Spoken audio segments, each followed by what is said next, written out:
मनुष्य जन्म लेता है तो उसके पास सांसें तो होती है पर कोई नाम नहीं होता।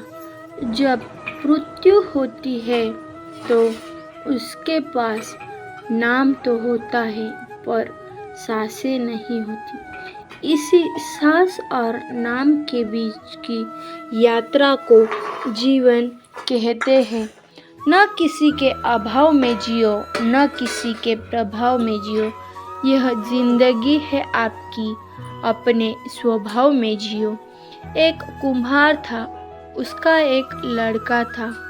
एक दिन बाप और बेटे दोनों कुछ काम के लिए शहर जा रहे थे।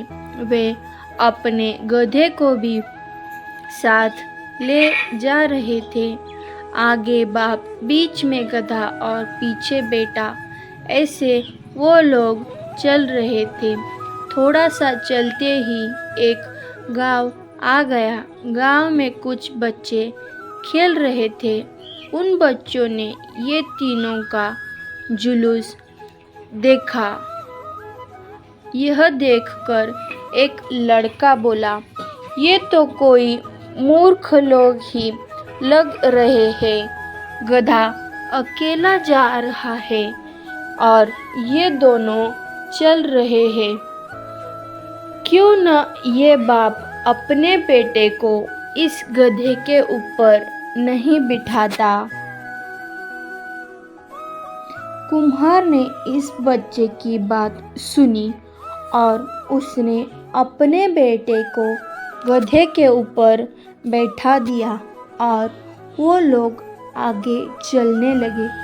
थोड़ा सा चलते ही दूसरा गांव आ गया।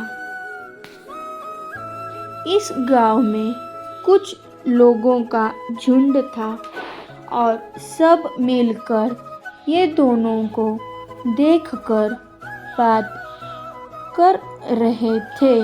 वो लोग बोल रहे थे कि देखो कैसा कलयुग है। बेटा आराम से गधे के ऊपर बैठा है और बाप बेचारा चल रहा है। बेटे ने यह सुना और उसने बाप को गधे के ऊपर बैठा दिया और वो खुद चलने लगा। इस तरह चलते चलते कुछ देर बाद तीसरा गांव आ गया। इस गांव में कुछ महिलाएं कुएं में से पानी निकालकर पानी भर रही थी। इस बाप बेटे को देखकर ये महिलाएं भी बातें करने लगी। उसमें से एक महिला ने अपनी सहेली को बोला कि देखो बाप सवारी कर रहा है और बेचारा बेटा चल रहा है।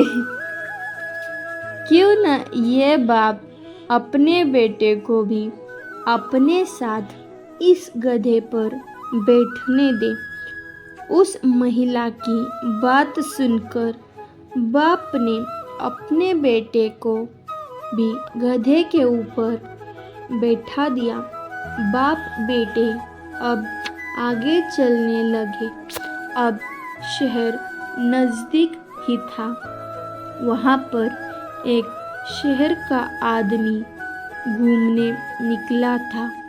उसने ये दोनों को गधे के ऊपर बैठे देखा और कुम्हार को बोला कि ये गधा आपका है।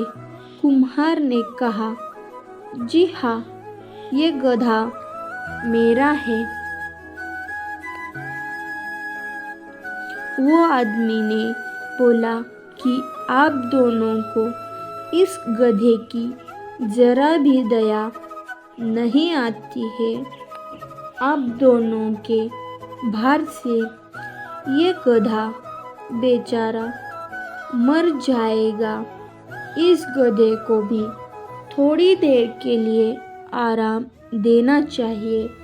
आप दोनों इस गधे को थोड़ी देर के लिए उठा लो। बाप और बेटे में ज़्यादा अक्ल नहीं थी। वो दोनों ने गधे के 4 पैर लकड़ी से बांध दिए और उस लकड़ी को अपने कंधे पर रख दिया। गधे को ऐसे लटकते हुए देखकर रास्ते में लोगों की भीड़ जमा हो गई। रास्ते में एक नदी आई। नदी के ऊपर पुल था। लोगों की भीड़ से गधा हिलने लगा। गधे के पैर पर जो रस्सी बंधी थी वो टूट गई और गधा नदी में गिर गया और गधा नदी में डूबने लगा। नदी में पानी बहुत ज़्यादा था। तैरना न आने की वजह से और नदी के बहाव की वजह से गधा नदी में डूब गया। बाप ने बेटे को समझाते हुए बोला कि ये सब हमारे साथ लोगों की बुद्धि के हिसाब से चलने के कारण हुआ और हमने अपना गधा गुमा दिया। तात्पर्य, हमें सुनना सबका चाहिए पर करना सिर्फ वही चाहिए जो हमें ठीक लगे। हमारी ज़िंदगी में भी ऐसा कई बार होता है कि हम दूसरों की सुनते हैं और फिर बाद में पछताते हैं। इसलिए हमारे लिए बेहतर यही होता है कि हम सबका सुने पर करें सिर्फ वही जो हमें अच्छा लगता है।